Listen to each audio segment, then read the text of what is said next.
Life is a casino. We don't sink, we just hit them off with C-notes. And you can bet it all. I'ma be the last one standing tall. Joey Merlino. What's up, G? Life is a casino. We don't sink, we just hit them off with Tell us about ourselves. And you can bet it all.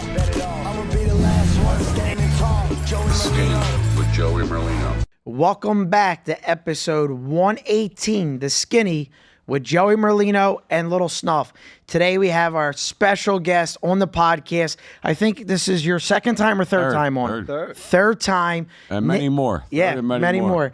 Nick Matassini, criminal defense lawyer, out of Tampa Bay, Florida, doing all the surrounding areas. We're going to dive into the corruption right now that's going on with gambling and all these cases that are happening. So he's going to take us through. Welcome back again.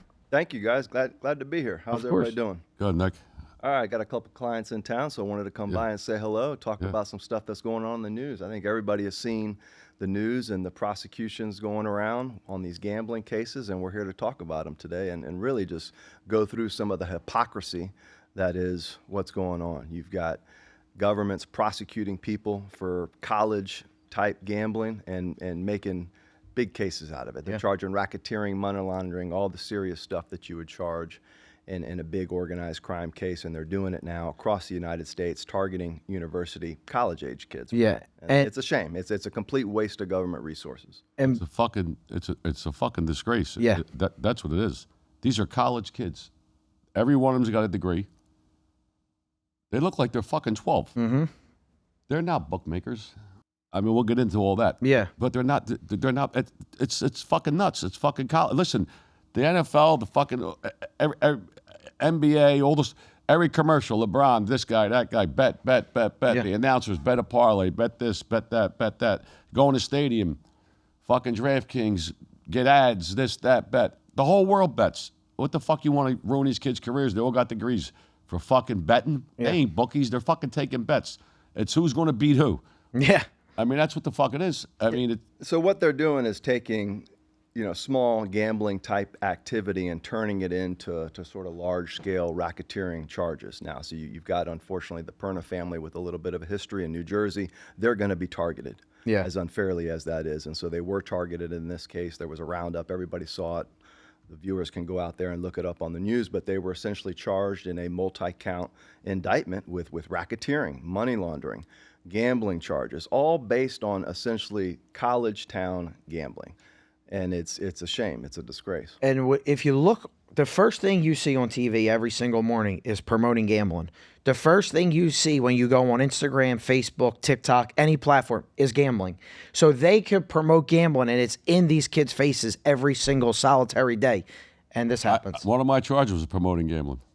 When the government says organized crime is behind illegal gambling, what they're really saying is we want a cut of the money. Oh, okay. And we're not happy about Yeah. it. Because the biggest organization in gambling is the state of New Jersey, the state of Florida. That is the ultimate organization, right? You've got a government entity controlling and influencing a gambling product, and they're making millions upon millions of dollars. States can't even run anymore these days without the budget that they get from the gambling proceeds. So if you were to take away the Florida lottery, if you were to take away the money they get from Hard Rock, where would they be? Yeah. Where would they pay for infrastructure, for schools, for the teachers? All the things that the budget now relies on, a large portion of that now comes from gambling. And it's the same kind of basic activity that they're criminalizing it when it's done outside of their legal mechanism, right? So if you're not using a regulated app like Hard Rock or DraftKings, all right, and you're doing it with Joe from down the street or Frank from down the street,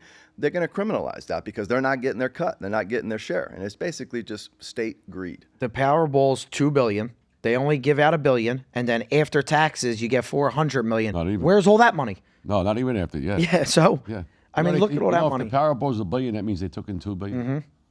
Yeah, Nobody knows that. It's the kind of money we're talking about now. And so when you sort of read some of the newspaper articles about this bust in New Jersey, I read $2 million over the course of 3 years. That's not a lot of money. All right. Now, your neighborhood McDonald's does $2 million a year. So, the scale of the money that at least from what I could see was not substantial. It appeared to be very consistent with college town gambling and the activities you see with kids in their early 20s, and that's what it seems to represent. Well, They're making a big deal out They of it. exaggerate with the numbers. I remember when my case, the Rico case, Fat Angelo, he worked in the office. He was the guy who just wrote the bets down. He made $300 a week. They said he did $8 billion a year in business. $8 billion. $8 billion. You're lucky he did fucking 8,000. Like, Yeah.